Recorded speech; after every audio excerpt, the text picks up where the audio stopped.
G'day friends and welcome back to Spectator Australia TV, Australia's fastest growing conservative opinion channel thanks to you. Today it's Flashback Friday here on CounterCulture. The miserable ghost Malcolm Turnbull continues to haunt us all. Communications extraordinaire Evan Mulholland helps us decode his latest ramblings. Milo Yiannopoulos is back too, shocking the world once again with revelations that he is straight. We ask expert woke watcher Alexandra Marshall what to make of this dilemma in sexual fluidity. And remember when the so-called medical experts told us not to wear a mask? Before they made them compulsory? Well, it turns out they were probably right the first time, at least where children were concerned. Dr. Thomas Cade tells us why. Yes, everything old is new again in this episode of CounterCulture. Let's get into it.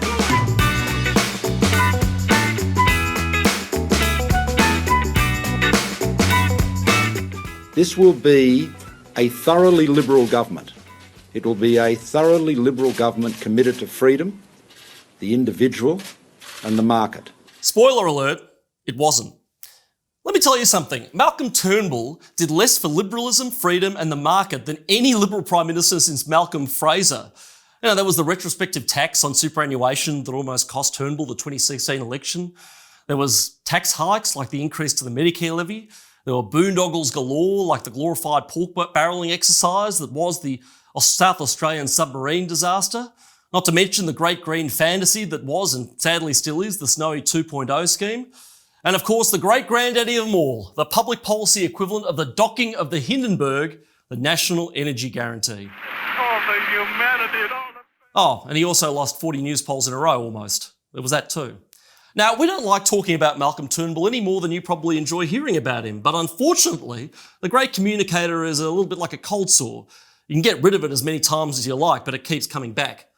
The problem is that after trying his hand at journalism, the law, investment banking, and then a failed stint in Parliament, Malcolm Turnbull is now trying to be a historian, carpet bombing the airwaves with kooky revisionist interpretations of his own failed time in office.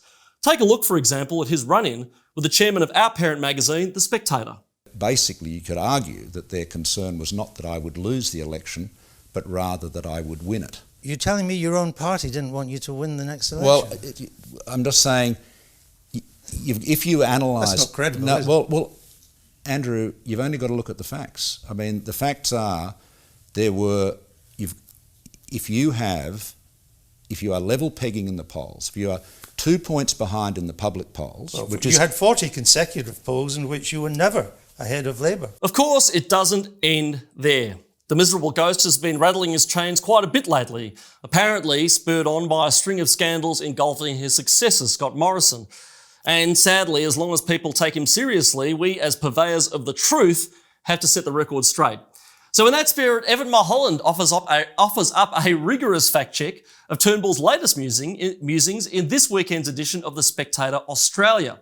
Evan worked in the Turnbull government himself, and in the interest of full disclosure, so did I briefly. But now Evan says that to bring it up is almost a mark of shame. Well, at least these days he can be very proud of his work here at the IPA as our gun director of communications. Let's hear from Evan Mulholland now. Well, Evan Mulholland, thank you for joining me in the Chamber of Horrors right here on CounterCulture. How are you? Great to be here, Gideon. Very good. Now, let's get down to brass tacks here. You have written a line-by-line takedown of everything that Malcolm Turnbull has said in the past versus what he is saying currently. So, let's get into it. Christian Porter and the rule of law and the presumption of innocence, what's he saying now and what did he say back then? Well, he's saying pretty much everything and anything now. Looking at this as in both political and legal terms, the best thing that could happen for Christian Porter is for there to be an inquiry, because that would enable there to be a process which would enable the issue to be resolved. You saw the start of it last year in the Four Corners episode where he said some pretty awful things about Christian Porter. His opinion of him wasn't very high. And of course, now with the alleged rape claims, even before Christian Porter was named, he was calling for an independent inquiry. He's now still calling for an independent investigation to be processed outside of the rule of law. So he's joining in the chorus of, creating essentially a parallel justice system and a parallel standard of guilt. But doing some research, I found that he didn't always think this way about the rule of law. What was his view of the rule of law previously? Well, I think 2015 it was. Yeah, in 2014, he gave a speech to the Sydney Institute, our friends at the Sydney Institute, titled Magna Carta and the Rule of Law in the Digital Age. All right. Where he had the very commendable opinion where he said, we should never forget the value of the principles of Magna Carta. They must live in our hearts as well as on the pages of statutes and constitutions. I hope we will always believe as a core political value that no one should be punished without a fair trial and that a true democracy constrains the majority even as it empowers it. And the last one, we should always shudder a little, perhaps a lot, when cynics sneer at courts and laws as just troublesome obstacles standing in the way of justice. Now, that is completely opposite what he's saying now. The New South Wales Police have closed the case. That's the end of the justice system when they've considered it not to go any further. Yet Malcolm Turnbull is the one sneering in this case at our justice system. And I couldn't help but notice, so that was from 2014. So Malcolm Turnbull speaking to a centre-right audience about the importance of liberal values in the year 2014, prior to something else happening in 2015. I wonder why he was all guns blazing on good liberal values then and not so much anymore now that the leather jackets come out of retirement. Now, what else have we got? Free speech. What was the then and now on the value of free speech from the great communicator? Well, the then and now is very interesting. So during the same-sex marriage plebiscite, he was under a lot of pressure internally from the party room. And he came out quite strongly, I believe it was on the front page of The Australian, defending a Christian teenager who had been fired for her views on same-sex marriage, obviously voting no in the plebiscite. And he came out and said, freedom of speech is fundamental to the Australian way of life. That's something you and I believe here at the IPA, and we've always believed as a matter of principle. Malcolm Turnbull, it seems, maybe just as Prime Minister thinks that way. Because it was only in January where he said, in regard to Fox News' supposed support of Donald Trump, that freedom of speech must never mean freedom from responsibility. Now, that's a far stretch from freedom of speech is fundamental to the Australian way of life. Because then what you do is you create the idea of responsible speech, and then you also get into this business of the Murdoch Royal Commission, which is Kevin Rudd's sort of crusade, but he's attached himself to it.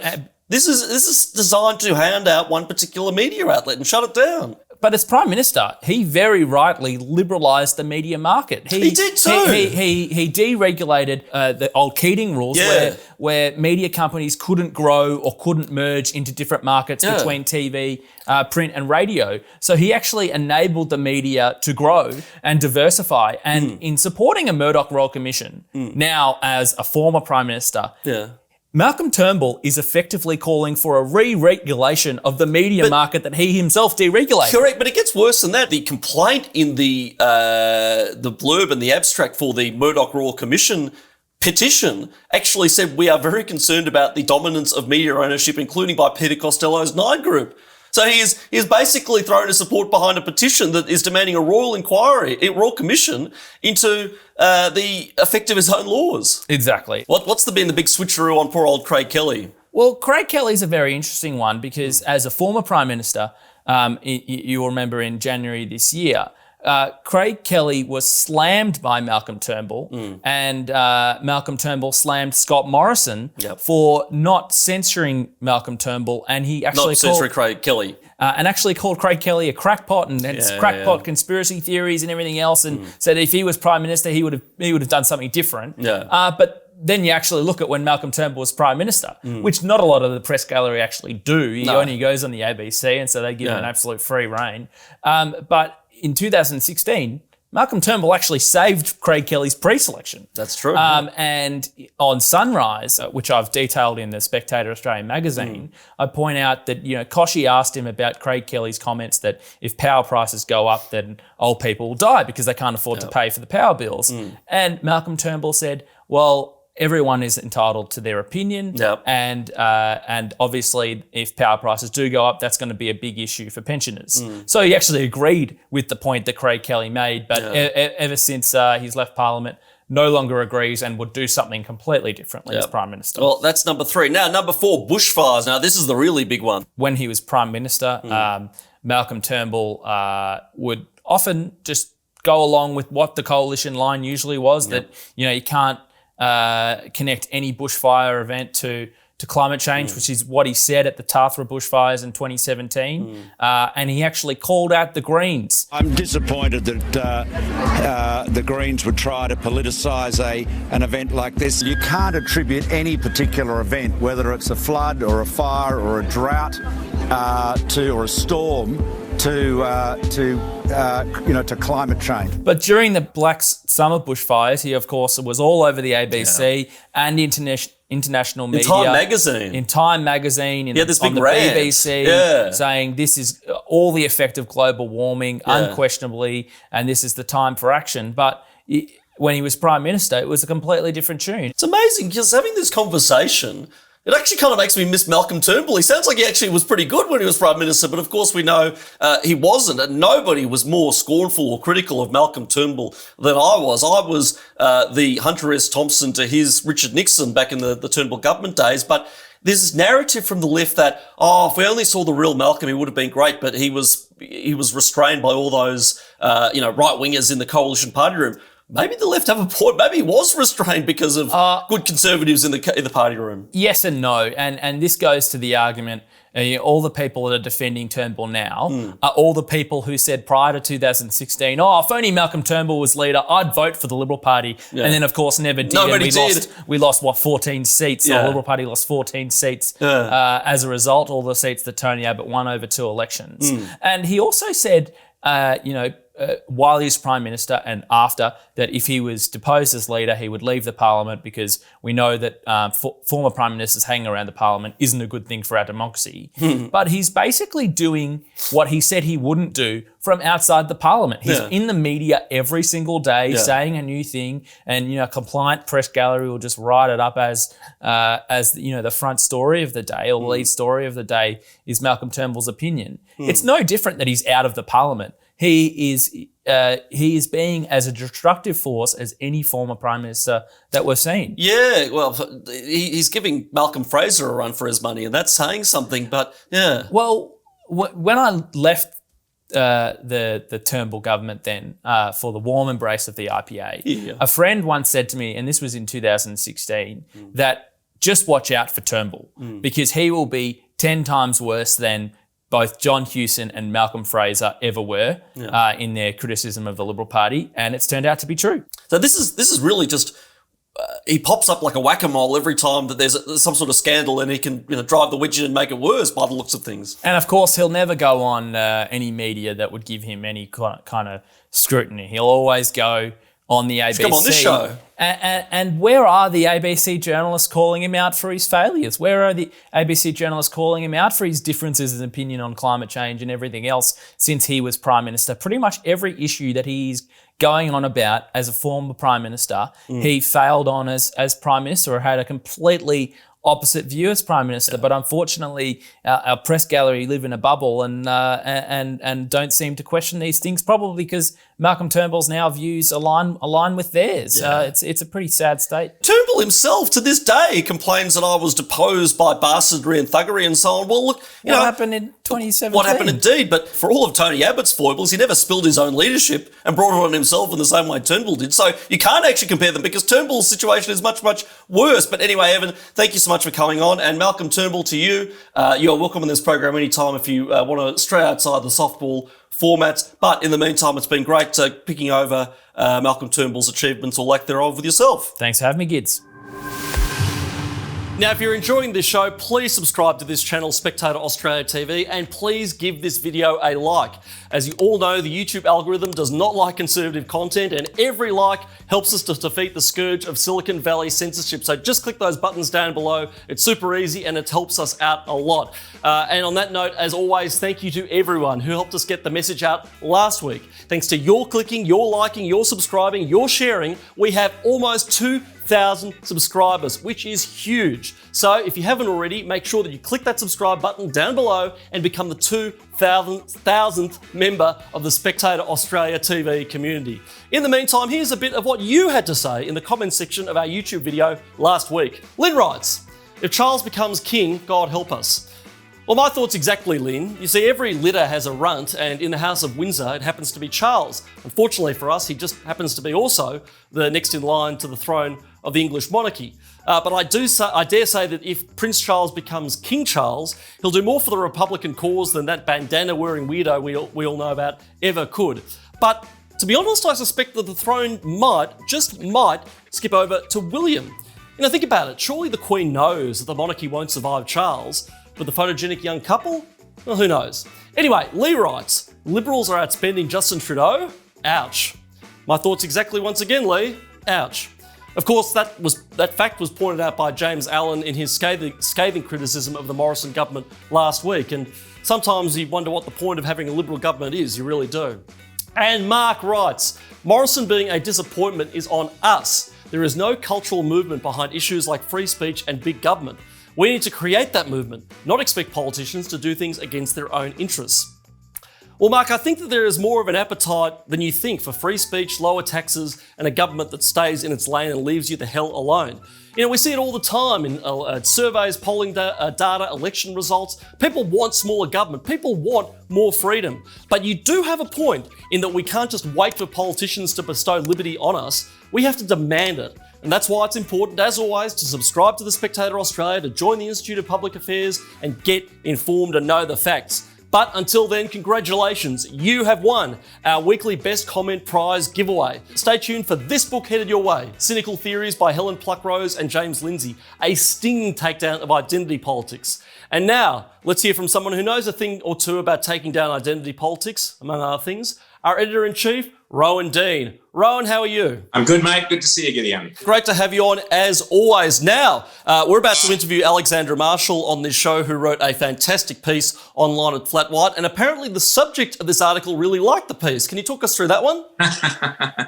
Yes, Alexandra Marshall wrote a great piece about Milo Yiannopoulos, and next thing you know, Gideon, bang, my mobile phone goes off, and there's a text from Milo in Miami saying, "I loved Alexandra's piece and thought it was brilliant." So there you go. Spectator Australia goes around the globe, Gideon, reaching all the corners of conservative thought in all sorts of different places. Well, everybody loves being in the Spectator Australia and being mentioned by the Spectator Australia. Now, speaking of Milo, he's also written a piece for us this week on the former Princess of Woke, Meghan Markle. What did he have to say about poor old Meghan?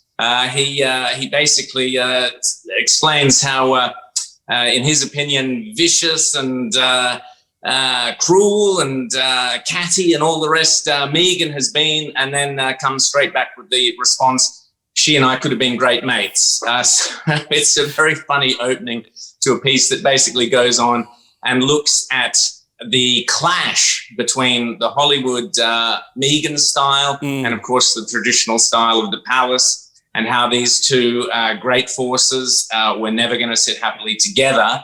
It's a very good read and very insightful, and makes really the point that Meghan is behaving true to form as a kind of Hollywood diva, and this is completely at odds with the palace, and it puts the palace in grave trouble. And he's particularly scathing of Prince Harry's kind of, well, I won't use Milo's language, but the way that he's forced to follow Meghan around. Speaking of provocative writing, we've seen a big, another bad week for Scott Morrison. He's now 4 points behind on the news poll. And in your editorial, you have said that basically he has brought it upon himself. How'd you reach that one? Because when he's gone, as I write in the editorial, when he's gone to the morality locker to pull something out, or even a conservative morality locker, it's bare. It's empty. Because he has not set up the groundwork. Yeah. The two key issues are obviously in the Christian Quarter one, everything to do with the presumption of innocence, the rule of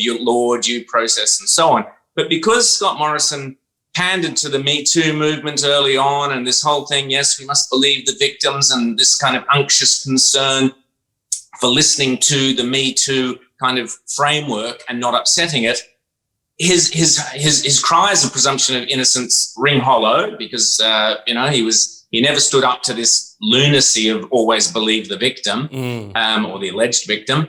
And then on the other issue, the Brittany Higgins one, similarly, he sounded very flat-footed. He tried to pander to the kind of woke feminist crowd by saying, "Oh yes, I realized how important this was when I spoke to my wife, Jenny." Well, that was just absurd. And he had nothing to reach for. Again, the locker was bare. And the reason being is that the key issue, similar to the founding stone of the Christian Porter story, must always be presumption of innocence. The founding stone of the Brittany Higgins allegations taking place, you have to discuss the issue of personal responsibility, the issue of the scenario in which the individuals found themselves, why they were there, etc. And then, of course, the due process of law, going to the police, why that was important, etc., etc., etc. Now, Brittany is saying, well, she didn't do certain things because of the fear of repercussions within her job, and that's a very valid point for her to make.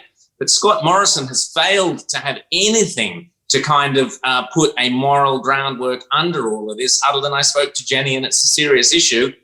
And that leaves us, Gideon, with the point which I make in the editorial, that once we head down this path of, why didn't Scott Morrison go out and speak to the crowd? Why didn't he, do these sorts of things? You're left with a very vulnerable and weak-looking Prime Minister, and I'm afraid that is his own doing, or certainly the doing of his advisors, who have not allowed him to engage in these cultural issues when he had the opportunity to, and to set up a moral platform which he could then build off. You're right, he's sort of like a tightrope walker without a safety net at the moment, and he's losing his equilibrium. I mean, this week he came out with the absurd line that about the women's march, that, well, in other countries, a similar march they might get shot at. Now, that may very well be true, but it wasn't going to diffuse the situation or the anger in the community or make it any better. And it is precisely because he has not, as you said, established that moral framework for conservatives, for his own side of politics and for his own government. As we said last week, first they came for Afghan soldiers, first they came for Christine Holgate, first they came for Zoe Buhler. He's been missing on inaction or worse in all those situations, and now it's catching up with him. I can't say I am surprised or disappointed. But anyway, Rowan, thank you again for coming on and talking to us about this weekend's edition of The Spectator Australia, and I'll see you next week. Thanks, Gideon. Great job, mate. Cheers, mate.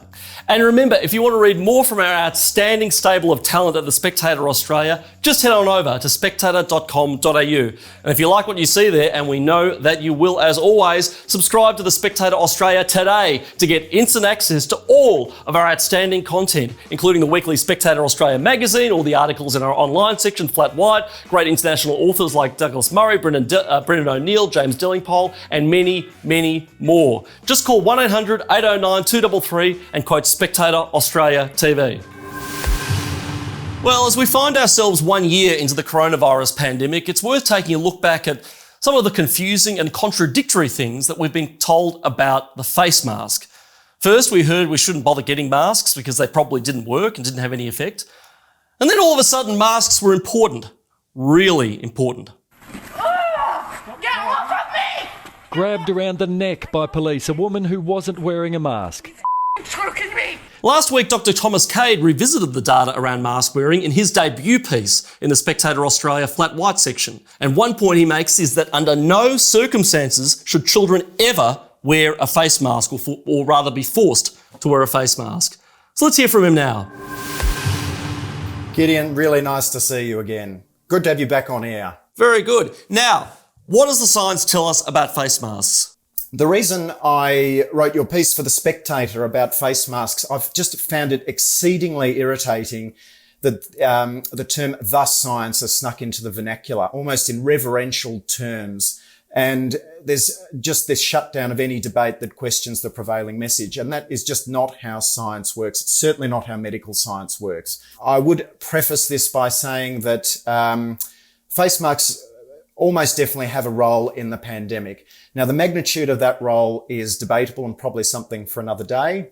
Now, I wrote the piece specifically about children in Australian schools. So in schools, when there is no transmission whatsoever and there are no data to suggest that Australian schools are super spreading events, the absolute risk reduction, even if masks have a high relative risk reduction, is going to be minuscule, if not zero.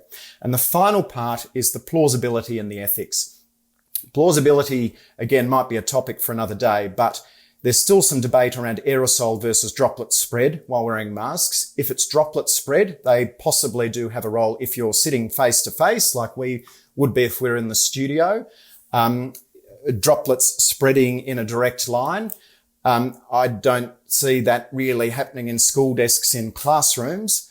And if it's aerosol-based spread, we go back to year 8 science. We go back to diffusion throughout a space, Brownian motion of molecules, and that will relate to if an infective person is within the room for a period of time, and the density of infective people in that room and how long that particles, those infectious particles can then spread without the room. So then your plausibility of the masks doing something within a classroom when there might be the possibility for aerosol spread and you're not sitting face to face with your colleagues, I think falls far short. And the final part is the ethics. And I think you wanted to ask me a little bit more about the ethics of children wearing them, because harm indeed I think they do to children. Well, look, I'm particularly interested in the harm to children of not being able to see facial expressions, particularly, adolescents and teenagers, so on. You wrote about that a little bit in your piece. Can you tell us more about that? So I think it's somewhat naive, the response that has been, look, these things are low cost, therefore we should still do them. That has a very, very, very small part of good quality medical care. There's the principle of first do no harm, and I believe in children they do a great deal of harm. As I wrote in my piece, outside of a pandemic, no one in their right mind could think of a face mask as a healthy piece of raiment.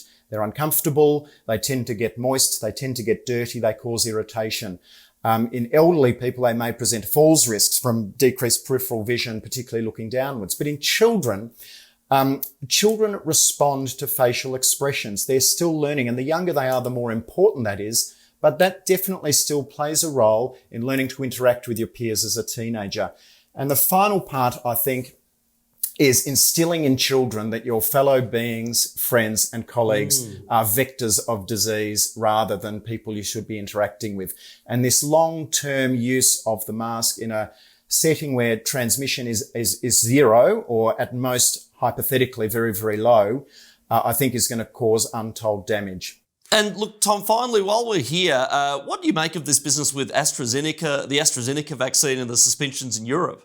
Well, Gideon, I think regardless of one's feelings about the different types of vaccines, how efficacious they are, if you're in a Pfizer or an AstraZeneca camp or no camp at all, whether you're concerned about the speed of the rollout, these suspensions make statistically no sense whatsoever. They've had 20 or 30 events out of something like 17 million inoculations in relatively vulnerable populations.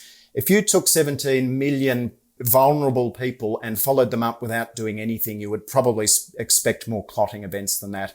So these governments need to knuckle down and work out whether they are in or out with this particular vaccine. If they persist with this on-off thing and scaring the public, people are not going to want to take it up in large numbers. Fear will overcome willingness to participate in that program. And I think short of a very concerning, dire, statistically plausible risk, if they've decided to proceed with a particular vaccine rollout, that should proceed. I think this makes no sense whatsoever. Well, Tom, it's always a pleasure to hear you and hear from you as we have today.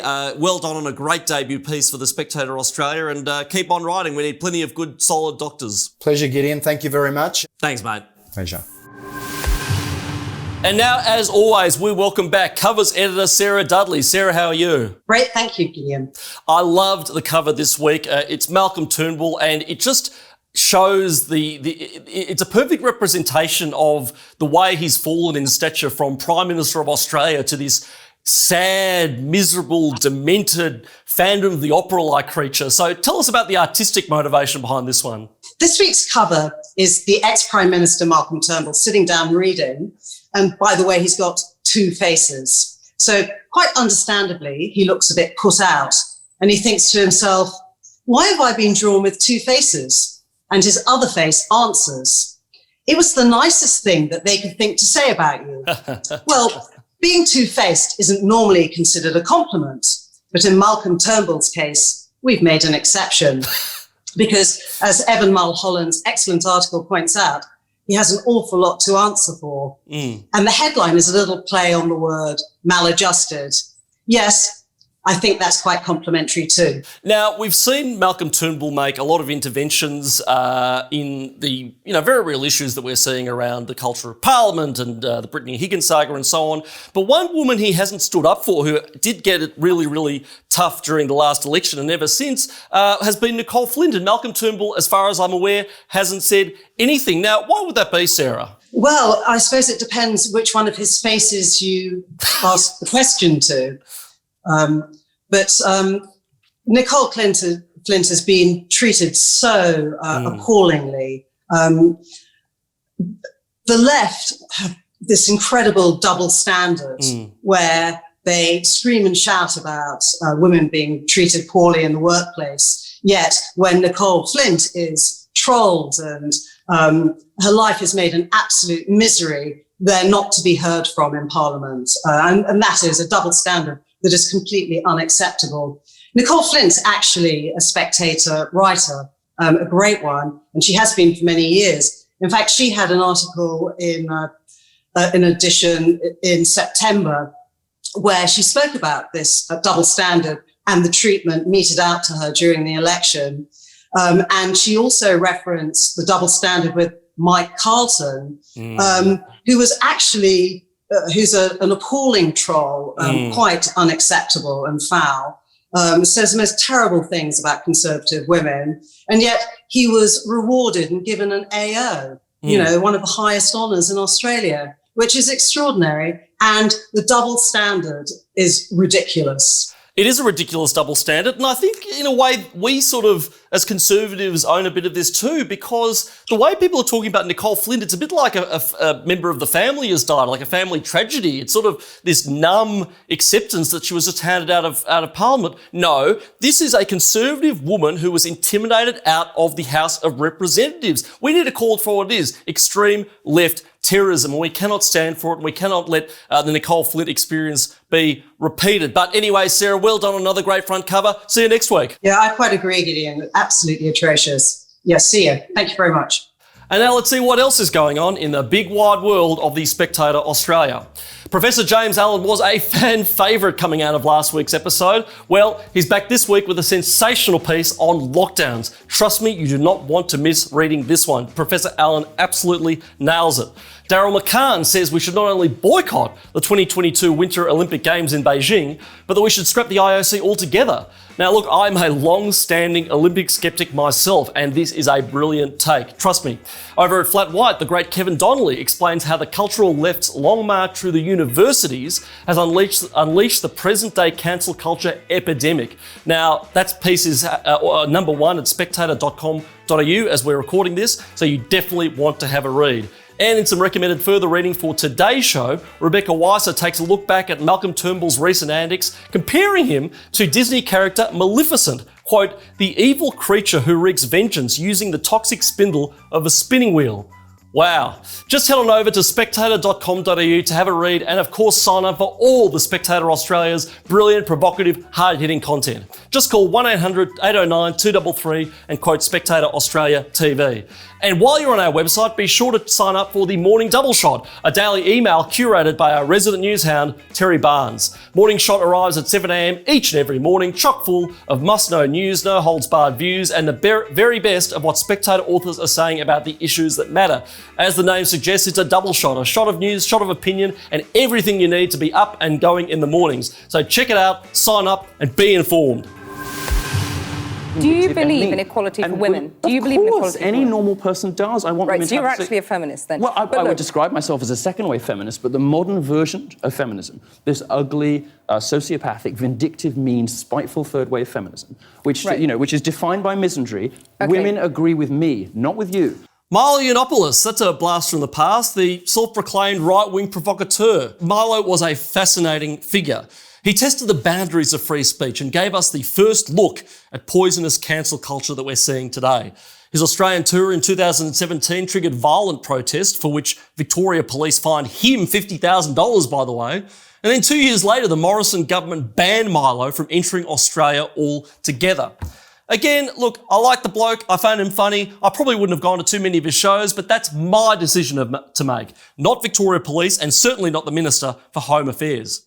Anyway, since then, Milo's gone quiet until now. And this is where it gets really interesting. He's found a way to shock the left even more than he did before by coming out as Catholic, chaste, and straight. Well, love is love, right? Sexuality is fluid, isn't it? Not so fast. One of our favourites at The Spectator Australia has been all over this and writes online in flat white about this fascinating dilemma for the woke sphere. Let's hear from her now. Alexandra Marshall, welcome back to Spectator Australia TV and CounterCulture. How are you? Oh, it is a pleasure to be here, Gideon. Oh, pleasure to have you as always. Now, you've written about Milo Yiannopoulos' latest outrageous act, declaring himself to be straight. Firstly, I understand Milo actually liked the article and shared it on his Gab account, so well done there. But in the piece, you tried to sort of war game the reaction of the woke mind to this news in real time. So talk us through what would have happened in the mind of a lefty in the face of Milo's announcement. Well, first of all, I don't think anybody saw these headlines coming last week when they appeared on Twitter. Milo certainly had the upper hand on the narrative there, but the piece really isn't about Milo's changing sexuality because he's a theatrical performer. He's always coming out with outrageous things.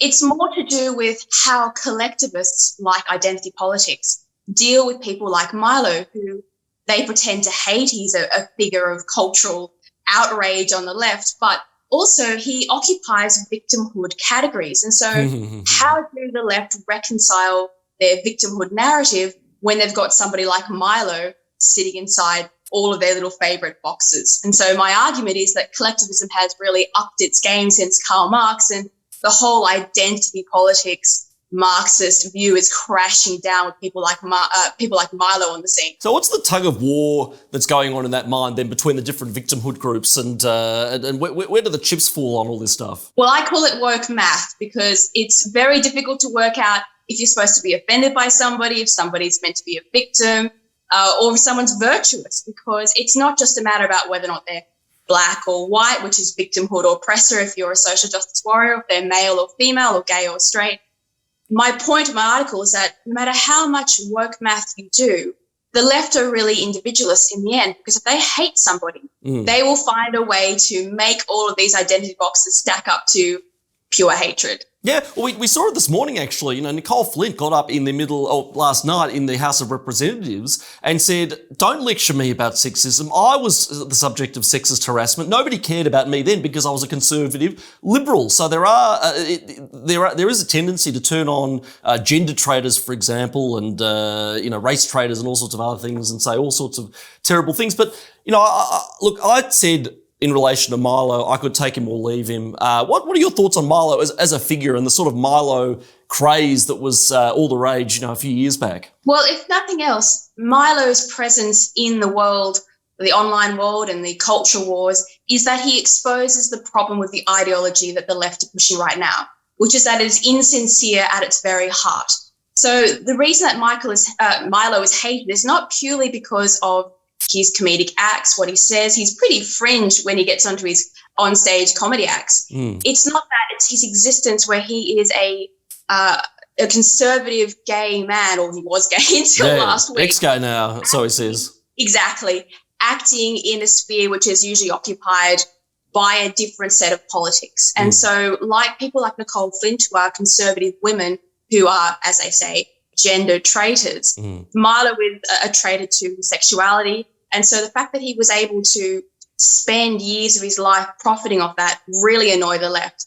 And it's the same thing with women. If you're a conservative woman in the online culture, you are hated by the left regardless of what your morality is, regardless of what your politics are. It's the same for Milo. So I think he gets more flack than he deserves purely because he attracts outrage due to his victimhood categories in the social justice game. While we're here, were you at the Women's March this week, Alexandra? I most certainly was not. Why not? Well, for one, they're not marching for women. I know they pretend to, but that was a political rally that went past my door on Monday in the city.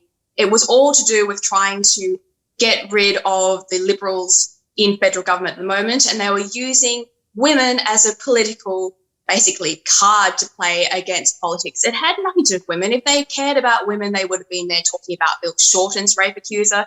They would have been talking about the abuse of Indigenous women in remote communities. They would have been talking about Labor's history of child sexual abuse, for which their members are in jail for.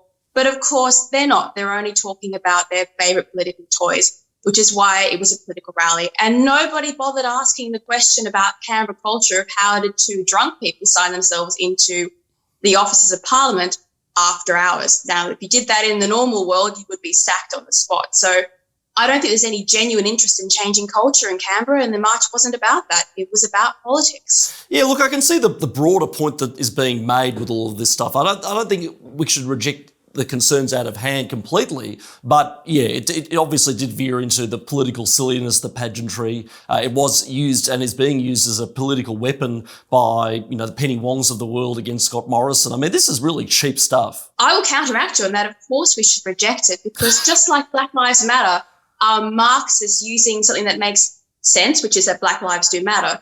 They don't really mean that, and neither did the people who were organising the Women's March yesterday. It was not about women. It was not about politics of how women are treated in Canberra. It was about political aspirations of certain people on the left. And so as Conservatives, we have to start questioning these types of rallies and what they really stand for, because if you give an inch to these guys, they run 1,000 miles. They take a mile, that's correct. Well, maybe I'm being too soft, as I often am. That's my one flaw, that I'm too soft and I'm too nice. Now, you've also written a piece that's just appeared in Flat White about the Chinese blackmail, or as you call it, Chinese water torture. Talk us through that. Yes, so often when you've got the Matt Keens of the world talking about how virtuous and wonderful renewables are, it's easy to forget how these technologies form and what's really going on behind the scenes. And so I've written an article on what China is getting up to in relation to Tibet, which of course Mao took over in 1952.